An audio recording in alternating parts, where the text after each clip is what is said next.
इसी समय की बात है, एक छोटे से गांव में एक गुरु रहते थे जिनकी प्रसिद्धि दूर दूर तक फैली हुई थी। वह गुरु न केवल अपनी गहरी विद्या और अनुभव के लिए प्रसिद्ध थे, बल्कि उनके जीवन के आदर्श और उनकी जीवन शैली ने लोगों को सिखाया कि सच्चा ज्ञान क्या होता है। गुरु के पास दुनिया भर से शिष्य आते थे, लेकिन उनमें से एक शिष्य ऐसा था जिनसे गुरु के दर्शन को न केवल अपने जीवन का उद्देश्य बनाया, बल्कि अपने भीतर के हर एक विचार और क्रिया को गुरु की शिक्षाओं से जोड़ा। गुरु का नाम कोई खास नहीं था, क्योंकि उन्होंने अपने शिष्य के लिए अपनी पहचान को हमेशा गौण रखा। उनका उद्देश्य केवल यह था कि उनके शिष्य सच्चाई और आत्मज्ञान की ओर अग्रसर रहें।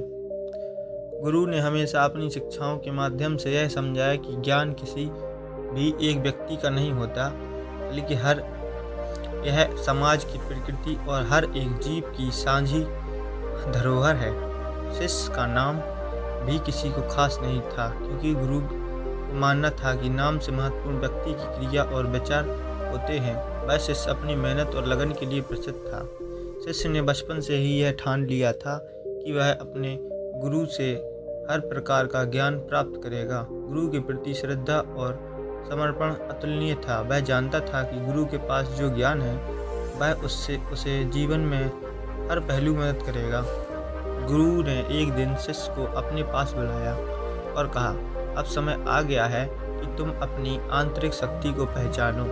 तुम जो भी ज्ञान प्राप्त करोगे, वह सिर्फ तब तक तुम्हारे काम का नहीं होगा जब तक तुम अपनी सीमाओं को पार करने की ताकत नहीं रखते। तुमने अब तक केवल किताबों में पढ़ा है, लेकिन अब तुमको उसे अपने जीवन में उतारना होगा। गुरु ने शिष्य से कहा, मैं तुम्हें एक कठिन यात्रा पर भेजूंगा। इस यात्रा में तुम्हें अपनी शारीरिक और मानसिक बल को परखना होगा। इस यात्रा का उद्देश्य तुम्हारे शरीर को परिष्कृत करना नहीं है, बल्कि तुम्हारे भीतर छुपी आत्मशक्ति को जागृत करना है। तुम जब इस यात्रा में थक जाओगे और यह महसूस करोगे कि अब तुम और नहीं बढ़ सकते, तब तुम अपनी आत्मशक्ति को पहचान सकोगे। गुरु ने शिष्य को एक दूर दराज स्थान की ओर भेजा, जहाँ उसे कई कठिन परिस्थितियों का सामना करना था। वह स्थान पहाड़ों में बसा हुआ था, यहाँ जाने का रास्ता बेहद कठिन था। शिष्य को सिर्फ कुछ बुनियादी सामान दिया गया, एक लकड़ी, एक पानी की बोतल और कुछ खाने का सामान। गुरु ने शिष्य से कहा, याद रखना, जब तुम थक जाओ और लगे कि अब तुम्हें आगे नहीं बढ़ सकते, तो सिर्फ एक चीज़ याद रखना, यह तुम्हारी आत्मा है जो तुम्हें आगे बढ़ने की ताकत दे सकती है। शिष्य ने गुरु की बातों को मन में संजोते हुए यात्रा शुरू की। पहले कुछ दिन तो वह तेज कदमों से चला, लेकिन जैसे जैसे दिन बीतते गए, उसे महसूस हुआ कि वह अपनी शक्तियों का अधिकतम उपयोग कर रहा था। फिर भी रास्ता खत्म होने का नाम नहीं ले रहा था। तीसरे दिन शिष्य ने पहाड़ की चोटी तक पहुंचने का लक्ष्य रखा था, लेकिन जैसे जैसे वह चढ़ाई कर रहा था, उसकी शारीरिक थकावट बढ़ती गई। गर्मी से उसकी त्वचा जलने लगी और पानी की बोतल भी लगभग खाली हो चुकी थी। हर कदम पर उसे एक ऐसा महसूस हो रहा था कि अब वो और नहीं चल सकता।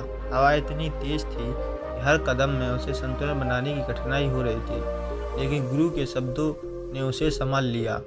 जब तुम थक जाओ तो अपनी आत्मशक्ति को पहचानो। शिष्य ने धीरे धीरे अपने भीतर की आवाज़ को सुना। उसे महसूस हुआ कि शक्ति उसे थकने से रोक रही थी। वह केवल उसका आत्मविश्वास था। उसने सोचा, अगर मैं अब हार गया तो गुरु का विश्वास मुझसे टूट जाएगा। मुझे आगे बढ़ना होगा, चाहे जैसे भी हो। उसने अपनी पूरी ताकत लगा दी और अगले दिन एक कठिन मोड़ पर पार कर लिया। इसके बाद शिष्य ने देखा कि वह जितना कठिन रास्ता तय करता जा रहा था, उतनी ही उसकी आंतरिक शक्ति मजबूत होती जा रही थी। वह समझने लगा कि असली शक्ति बाहरी ताकतों से नहीं, बल्कि भीतर से आती है। हर मुश्किल के बावजूद उसने महसूस किया कि वह अपने आप को न केवल शारीरिक रूप से, बल्कि मानसिक रूप से भी प्रशिक्षित कर रहा था। आखिरकार शिष्य ने अपने कठिन सफर को पूरा किया। यात्रा के अंत में वह एक छोटी सी झील के किनारे पहुंचा, जहां गुरु ने उसे मिलने के लिए बुलाया था। शिष्य ने थककर गुरु के सामने अपना सिर झुका लिया। गुरु ने शिष्य को देखा और मुस्कुराए। गुरु ने कहा, तुमने अपनी यात्रा पूरी कर ली, लेकिन असली यात्रा अभी शुरू हुई है। तुमने शारीरिक और मानसिक कठिनाइयों का सामना किया, लेकिन अब तुमको अपने भीतर की शक्ति को पहचानना होगा। यह यात्रा केवल तुम्हारी सीमाओं को पहचानने की नहीं थी, बल्कि यह तुम्हारे आत्मज्ञान की ओर एक कदम था। गुरु ने शिष्य से कहा, अब तुम जान गए हो कि तुम्हारी असली ताकत क्या है। यह तुम्हारे भीतर की शक्ति है जो तुम्हें किसी भी मुश्किल से बाहर सकती है। जब तुम जीवन के रास्ते पर चलोगे तो हमेशा याद रखना कि कोई भी कठिनाई तुम्हें रोक नहीं सकती, अगर तुम अपने भीतर की शक्ति को पहचान सको। गुरु और शिष्य के बीच की यह यात्रा अब एक महत्वपूर्ण मोड़ पर पहुंच चुकी थी। गुरु ने शिष्य से कहा, तुमने कठिन यात्रा को पूरा किया, लेकिन यह अंतिम परीक्षा नहीं है। तुम्हें अब यह समझना होगा कि तुमने जो कुछ सीखा है वह केवल तुम्हारे भीतर की शक्ति को पहचानने के लिए था। अब तुम्हारी असली परीक्षा शुरू होती है, जो तुम्हें अपनी आत्मा को जानने के लिए करनी होगी। शिष्य ने गुरु की बातों को ध्यान से सुना और समझा। गुरु ने शिष्य से कहा, तुमने शारीरिक रूप से काफ़ी कठिनाइयों का सामना किया, लेकिन अब तुम्हें यह जानने की आवश्यकता है कि जीवन में जो भी चुनौतियाँ आती हैं वे बाहर नहीं होती, वे हमेशा भीतर से होती हैं। गुरु ने शिष्य को एक कमरे में बंद कर दिया और कहा, तुम्हें इस कमरे में पूरी रात अकेला रहना है।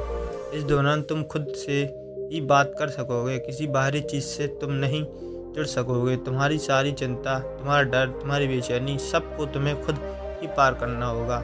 शिष्य को यह सुनकर थोड़ी घबराहट हुई, क्योंकि वह पहले कभी अकेले इस तरह अपने आप से नहीं मिला था। लेकिन गुरु के शब्दों ने उसे संभाल दिया। उसने सोचा, अब तुम्हें अपने डर का सामना करना होगा।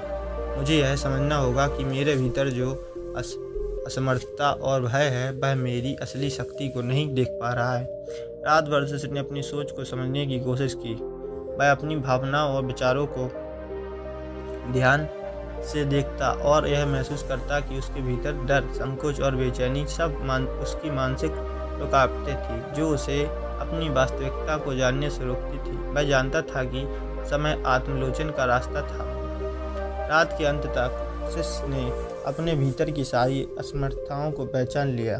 उसने अपने आप से कहा, मैं डर को छोड़ दूंगा और अब जो मैं हूँ उसे स्वीकार करूँगा।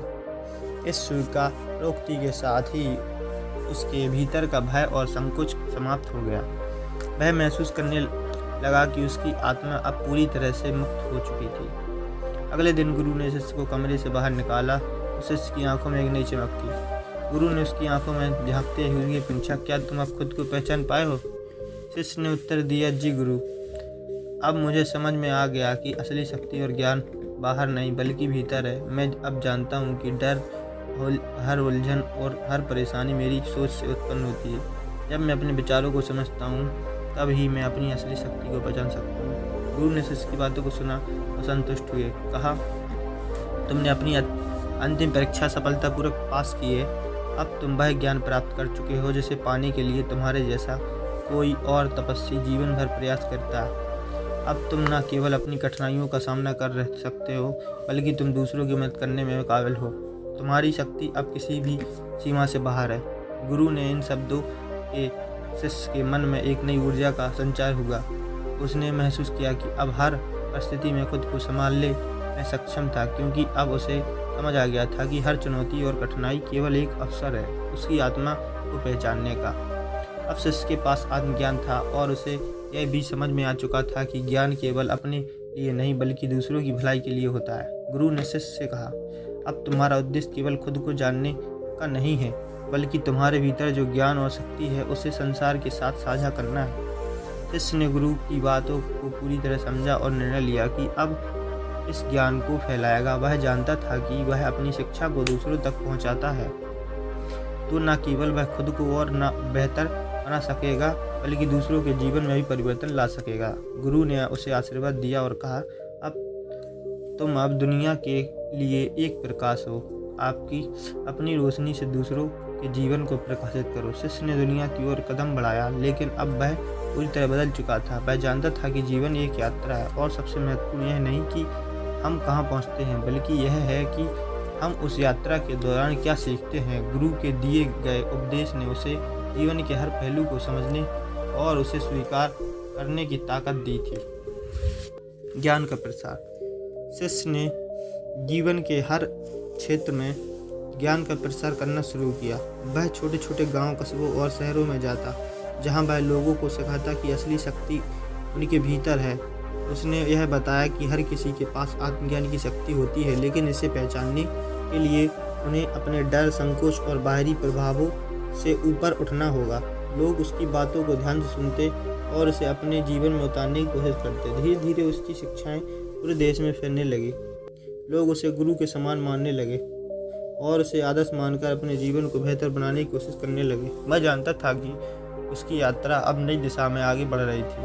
वह न केवल अपनी आत्मा की खोज कर रहा था, बल्कि वह लोगों के दिलों में भी अपनी शिक्षाओं के दीप जलाने का कार्य कर रहा था। समय बीतता गया और शिष्य ने अपने जीवन में जो कुछ सीखा था उसे दूसरों को तक पहुंचाने शुरू कर दिया। लेकिन एक दिन वह गुरु के पास लौट आया। उसने गुरु के चरणों में सिर झुका दिया और कहा, गुरु, आपने मुझे जो ज्ञान और शक्ति दी उसके लिए मैं सदा आपका आभारी रहूँगा। गुरु ने उसे देखा और मुस्कुराया। उन्होंने कहा, तुमने जो कुछ सीखा है वह तुम्हारे भीतर की शक्ति का ही परिणाम है। तुम्हें केवल अपनी आंतरिक शक्ति को पहचानने की आवश्यकता थी और तुमने इसे समझा। अब तुम्हारा काम केवल इसे दुनिया के सामने लाना है। गुरु के शब्दों ने शिष्य के दिल में एक और गहरी बात बो दी। वह जानता था कि जीवन की असली यात्रा यही थी, अपनी आत्मा को जानना और उस ज्ञान को साझा करना। और जब शिष्य ने यह समझ लिया तो उसकी यात्रा ने एक नई दिशा ले ली। उसने दुनिया को अपनी रोशनी से भर दिया और इस ज्ञान का प्रसार किया जो उसने गुरु से सीखा था।